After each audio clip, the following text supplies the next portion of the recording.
so I posted a video about how I wanted the left and the right to come together to join forces and actually fight against the government. Y'all know America's losing this war, right? One of the most incredible things I have witnessed over this past year and a half of Trump 2.0 is how insanely in sync the Black community has been. I mean, right after the election, there was this wholesale withdrawal from politics. And it was like suddenly Black folks all over the country were gardening and doing Tai Chi, anything other than protesting. And then a few weeks ago, the Supreme Court case hit, gutting the Voting Rights Act, and suddenly everybody is activated again. And folks are marching across the Edmund Pettus Bridge. And I just have never seen a community so in tune with one another without any sort of real marching orders. And it just made me think that the Black community really is the canary in the coal mine. And they could probably save us a whole lot of grief as a nation if we would just wake up. A video about how I wanted the left and the right to come together to join forces and actually fight against the government. And when I say the government, I'm not saying, oh my God, I regret voting for Trump. It's all the Republicans, they're all so bad. When I posted that, it was intended so that they realized everyone is bad. Not just Trump, not just Clintons, they're all owned. They're all owned by AIPAC. They're all owned by Israel. Crystal Beth, let's not play this game. Is this y'all new thing now? Now y'all want to be fucking kumbaya? No, bitch, thoughts and tariffs. This is what y'all voted for. Look here, meth head Methany. The only reason you want to come together is because you realizing your vote affected you. You realize that man don't give a fuck about y'all. You thought because you was white, blonde, and Botox the fuck out that you are going to survive these 4 years. No, bitch, none of us are surviving. Maybe next time you will understand that racism is very fucking expensive. And it doesn't just cost us, it costs you too. Now y'all want to be against Israel. We told you that shit during the fucking election, that motherfucking office was bought and paid for. Y'all didn't give a fuck. Y'all just wanted the illegals gone. Y'all wanted Black women at the bottom. Y'all wanted y'all whiteness not to be shameful. How the fuck does it look now for y'all? Kind of crazy how y'all want unity after y'all fucked over everybody. Let me make something very fucking clear to you.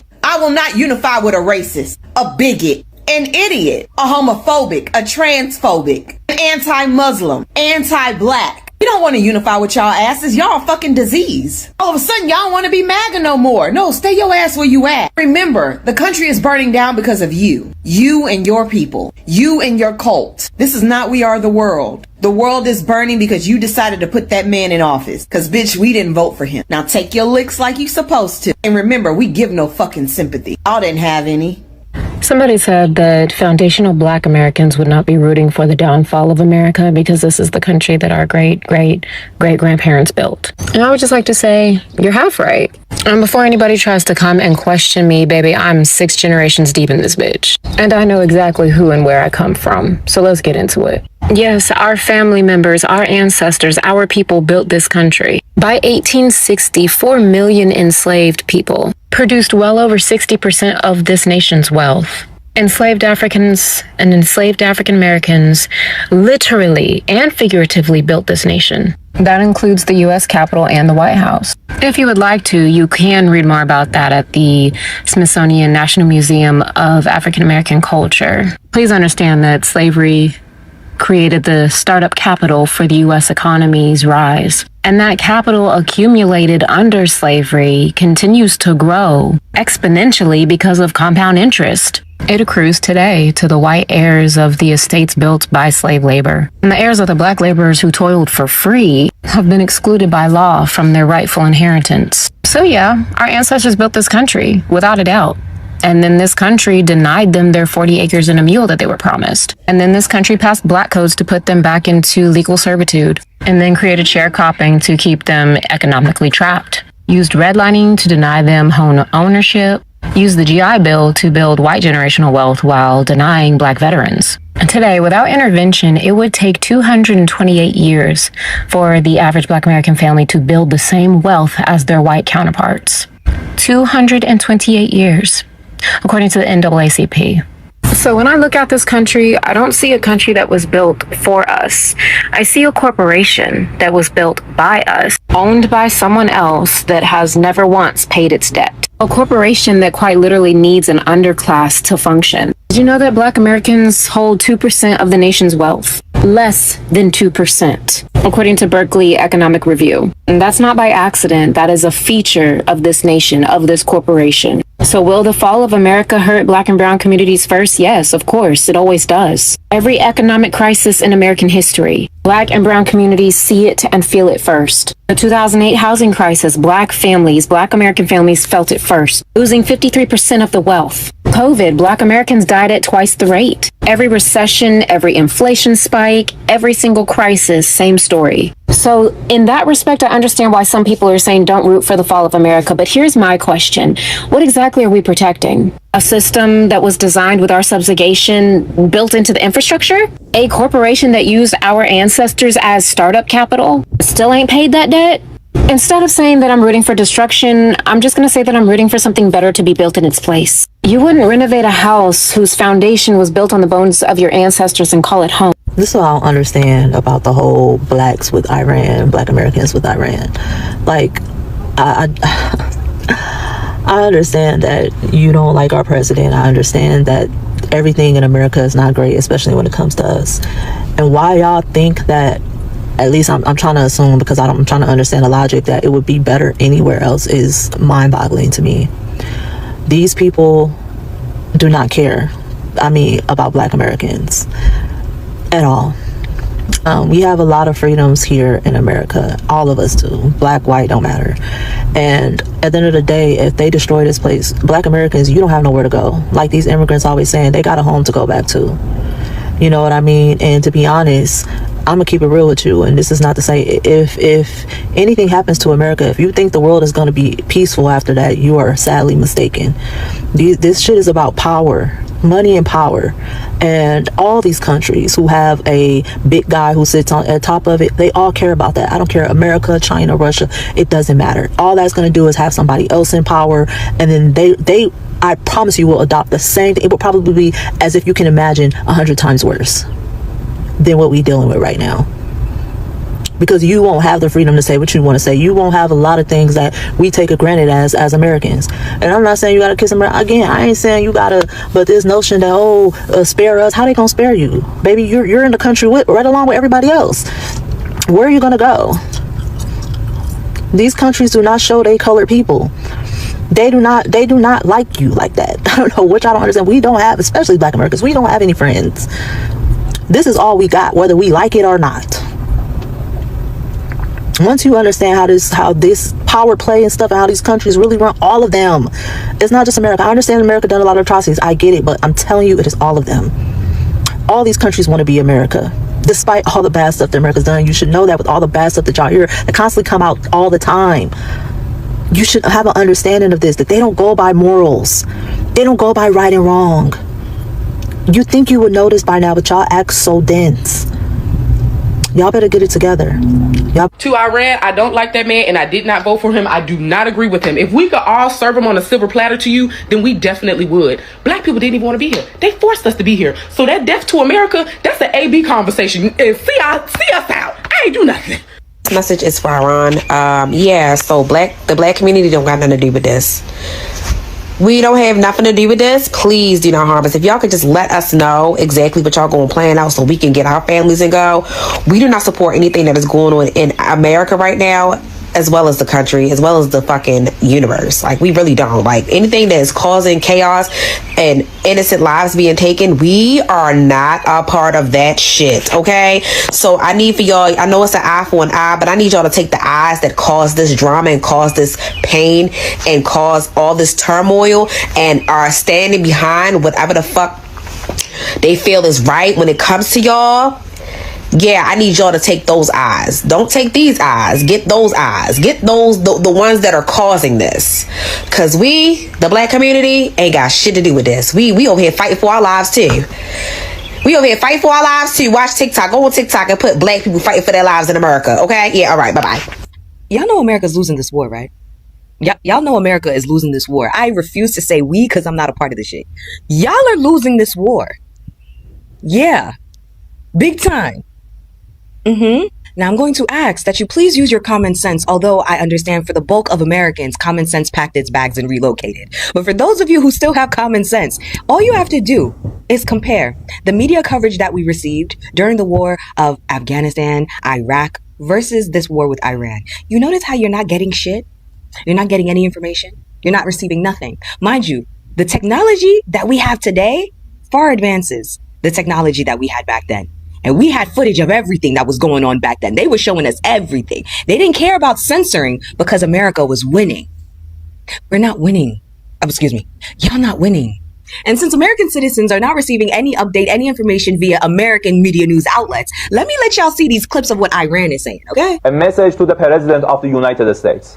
The outcome of war cannot be determined by tweets. The result of a war is determined in the field. The very place where you and your forces do not dare to approach, and you can only talk about it in your tweets. It's better to name this war as Epic Fear instead of Epic Fury. Basically what he said is, the President of the United States ain't got nothing but Twitter fingers. He's a keyboard warrior, certified keyboard warrior. And if we're going to be honest, there's not one president in the United States history that has tweeted as much as President Donald Trump has. Not one. Since the entire existence of the platform, of the social media platform, not one has tweeted more than Donald Trump himself. But not just that. Watch this clip too. این که ما میگوییم آتش بس نمیخواهیم نه به این دلیل که دنبال جنگ هستیم، به این دلیل که این بار این جنگ باید به شکلی تمام بشود که دشمنان ما دیگر هرگز به فکر تکرار این حملات و این تجاوز نیفتند. و من فکر میکنم تا همین الان هم درس خوبی فرا گرفتند. فهمیدن که با چه ملتی طرف هستند که در دفاع از خودش هیچ تردیدی نمیکنه و آمادگی داره که جنگ رو تا هر کجا که هست ادامه بده و به هر کجا که هست بکشه. Does that sound like a nation that is scared of the greatest military strength of the world? Because they're not. They're not. And they're defending themselves really well. They're quite successful, actually. Yeah. Since when have you ever heard any other nation talk to America like this? During a war. During war. Let me tell y'all something. Don't believe this bullshit ass news about Iran going to be attacking America. If something happens to America, the government did it. If something happens here on government soil from Iran, the government did it. I am noticing that this president is using every reason possible to abuse these war powers already. I just read an article where they're trying to say that Iran conspired to attack California with drones. Of all places, California. They're going to attack California for what? What's here? What are they going to attack with drones here in California? For what? That's so that he can have security here in California to do his bidding. Let's just call it what it is. He's using the war in Iran so that he can unleash security all over in democratic states, claiming, oh, they're threatening here. So we need to put security out there. We need to put ICE out there. Just so you know, just in case something pops off, let's go ahead and put security out there. When we were battling Iraq, we didn't even have this. I knew. And the funny thing about this is Iran's not worried about the United States attacking civilians. They told you who they want. They said it out loud.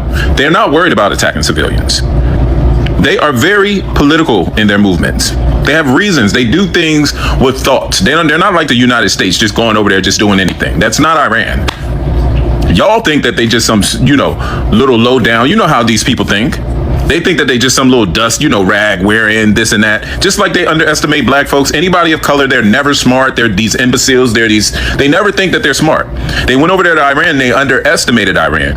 Iran started pummeling Israel. You better be lucky that Israel is the part of the United States. You better be lucky that they control this big piece of land. You better be lucky because they talk a lot of shit over there in the Middle East and they don't play that shit. Now, we're going to lose this war, and we're going to lose it badly because, first of all, there's nothing Trump can do over there. Nothing. Absolutely nothing. He's going to try to take over the Strait of Hormuz. Russia and China is not going to have that happen. You already know he's in Putin's pocket, so he's not going to do this. This is all spectacle. This is theater. This is so he can use war powers to do his bidding for 2026 midterms. and to keep people's mind off the Epstein files. This is going to give him more power so he can abuse it, so he can spend as much money as he wants, or his people that's around him can spend as much money as they want, so we can go down the drain in the deficit. Nothing's going to change, y'all. He's telling you that oil price is going. He don't got no power with no goddamn oil. They don't have, this is a global industry. Like, oil is a global industry. It's based on what the people said it as. The president don't got no power over that, and he knows he ain't got no power over that. But he can tell his people this because they think so. They think, oh, well, he can tell them, oh, yeah, it's going to end in a couple weeks. Just give it a couple weeks. And then a couple weeks come, oh, we're going to be out there for, just bear it out for another 2 months. 2 months. And then 2 months go by. Oh, well, we're going to get there by the end of the year. Just give it to the end of the year. Then the end of the year get here. Well, we'll probably be there for another year because we got this. This is what administrations do. They keep tagging you along, but we're spending over $1 billion a day over there in Iran.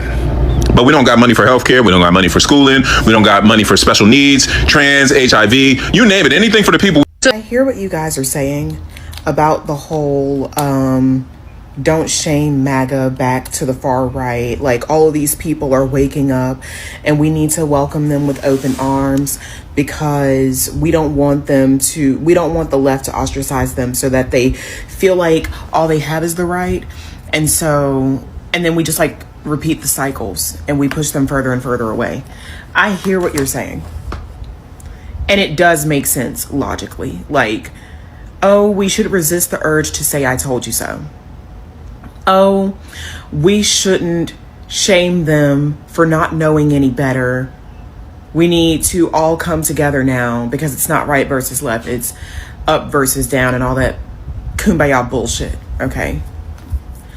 I get it. I am not one of those people. Because two things can be true at the same time. We can applaud the return of the prodigal son while also holding that ass to the fire. After the Civil War ended, Northern white people and the government in general didn't stand on business hard enough. And that's why we have MAGA today. Hi guys, welcome back to my channel. My name is Furaha. If you're watching me for the first time, if you have never been on this channel before, never seen this face before, thank you so much for stopping by. Thank you for watching the video and watching to this point. I really appreciate you and your time. I know you had other things to do, but you chose to watch my videos when you didn't have to. Thank you so much.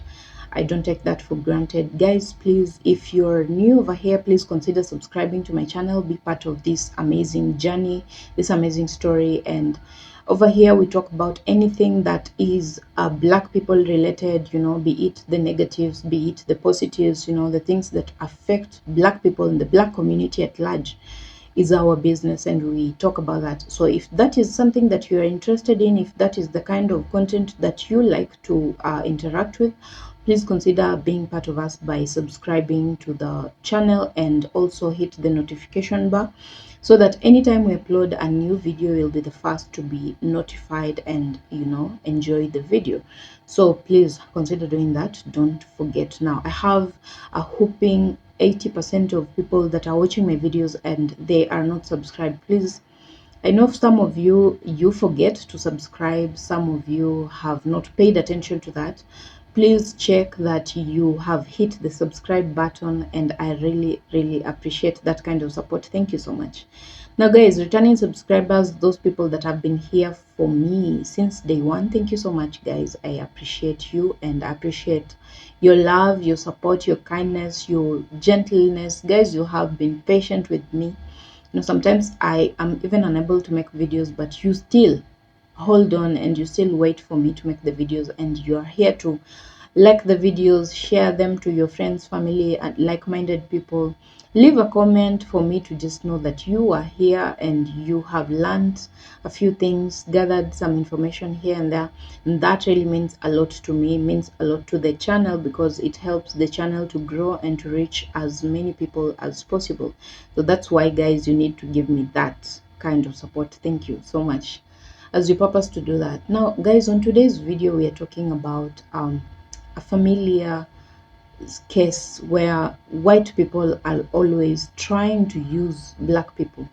They're always trying to act right when it is good for them, they're always trying to behave in such a manner to suggest that they want a truce between them and the black people. But in reality, if you're keen, if you're observant, if you have paid attention to what white people behave like, you definitely know that these people, they're users, and they will use you as long as you give them that opportunity, that space, and they have something they can gain from you. They're going to use you. Now, if you open your doors to people that have continuously proven that that is who they are, then you're just inviting trouble and chaos to yourself. Now, these people have done that over the years, and it's not news to black people that white people love to use them. It's not finding them as news, because that has been happening for way too long. White people don't love to interact with black people. They don't like to make friendships with black people. White people are not interested in anything to do with black people. They're not interested to learn the lives of black people, to understand them, to make friendships, to live and interact with them. And when I'm talking about these things, I'm usually careful enough to make it clear that when we refer to white people, we are not talking about all white people. I am very much aware that there are very many white people that don't live like that. There are many white people that are not they're not selfish. Many of them are actually good humans that have done a huge part of making the lives of black people even better and worth it. There are white people that have been selfless towards black people. There are white people that have been loving towards black people. They have genuinely cared about the good of black people, and they have been showing that continuously online. Some of them actually do it in private, and those I like to appreciate, because they do not have to pull out their cameras to record everything. Sometimes when you do things and you are recording all the time, it starts to begin to look like you're doing it for performance. And that's why I know there are people that do good by black people, but they don't post it, they don't record it, they don't even talk about it. And those people, that is who they are. So we appreciate you. If you're that kind of a person, thank you so much. But now we're talking about these other crop of white people that are always just trying to use black people. When you see them close to a black person, you definitely can guess that these people are about something. They are up to something. They want to gain something from these people. They want to use them, and the moment they get that which they wanted from black people, they are gone. They are lost. They will never come back, because anything that they wanted to achieve, they'll make sure they achieve that time, and then they will not have need to come back to these people again, ever. Yeah, but you cannot be so sure, because if they find another need to come back, they will come. Now, there's the other thing about white people, that they always know black people have this magic superpower that even the black people themselves cannot explain. But I tend to think that black people are the chosen people. They are God's children, and they're the true Israelites. I know many of you might agree, disagree, but that is really my opinion, and there's a lot of information to back that up. Now, this video is not about that, so I'll not go into the details of that. But black people have this magic, they have this power that anything they are involved in will succeed. Yeah, anything that black people put their hand into is going to be successful, and it has been noted by white people. And that's why sometimes you see them constantly begging, asking black people to be part of them, to join them in fights. For instance, when you're talking about the Trump government that the white people are now so upset about still, and they are the ones that voted him in anyway. They are upset about the system and how things are running. They're not happy about the things President Trump is doing. But you will see them most of the time trying to bring black people into their business of fighting the government, of fighting President Trump, of fighting this system that is running America right now. They are the majority. White people are more than black people. and they have the numbers. You know, if they wanted to do anything, they can do it comfortably without the black people. Now, for instance, they voted for President Trump on that basis, that they are many, they are the majority, and then that puts them in a position where they can make a decision for the state. They can make a decision for the American, the United States of America as a whole, because there are many, they have the numbers, and you see, we win by numbers. Now, you would be wondering why they keep insisting on black people joining them to do these things together with them. It's simply because of the same reason that I've given you. They know that black people, when they put their hand into something, more often than not, it is going to succeed. They will be hard. They will, you know, create a situation where they have to be hard, and they will be hard. And if there's something to be changed, there's something to be made better, it will be made better, because that is who black people are. If they want change, change will happen. If they have said they don't like something, things will change. That is just the magic of being a black person, and white people know that, so they want to take advantage of that and influence black people to join in their fight. And you see, most of the time, black people will actually do it. They will join in and fight for white people and fight for Americans. But the reason behind white people begging for that kind of support is selfish, because most of the time they are fighting for their own good. It's not for the good of black people. And black people go to a point where they said enough is enough. They're not going to do that. They have done it for way too long. They have been supporting white people for way too long. But when it comes time for them to, you know, give back to black people by supporting the ideas and the opinions of black people, they don't. So black people go to a point where they say they are not doing this anymore. They're not going to support white people on anything. So everyone has to carry their own cross. Guys, if you have not subscribed to my channel, please subscribe, leave a comment, let me know what you think about this video. Like the video, give it a super thanks, give it a thumbs up, share to friends, family, like-minded people, and I will see you guys on my next video. Hope that you're keeping safe from wherever you're watching me from. Good morning, good afternoon, good evening, guys. Bye for now.